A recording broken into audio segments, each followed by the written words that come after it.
Ngày hôm nay ta cùng hợp hát nơi đây, mọi người bên nhau ta hát mừng sinh nhật. 1, 2, 3 ta cùng thôi tắt nên Happy birthday to you.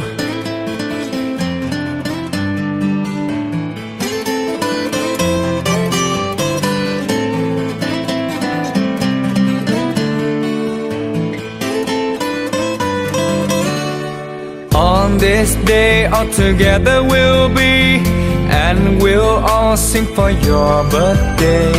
1, 2, 3 we blow out the candles. Happy birthday to you. Happy birthday to you.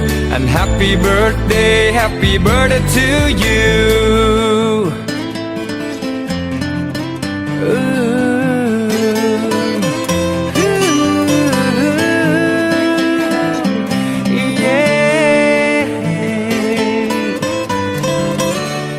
Ngày hôm nay ta cùng hợp hát nơi đây, mọi người bên nhau ta hát mừng sinh nhật.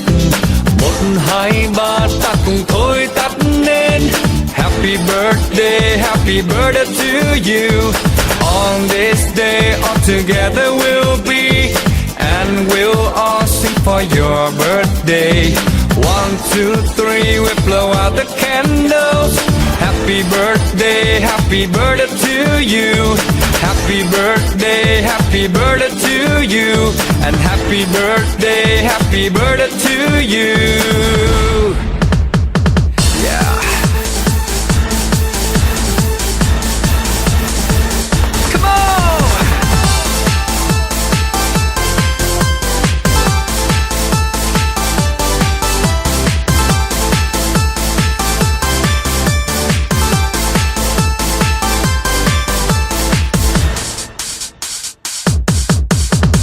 Ngày hôm nay ta cùng hợp hát nơi đây, mọi người bên nhau ta hát mừng sinh nhật. 1, 2, 3 ta cùng thôi tắt nên Happy birthday to you. On this day all together we'll be, and we'll all sing for your birthday. 1, 2, 3 we blow out the candles. Happy birthday to you. Happy birthday to you. And happy birthday to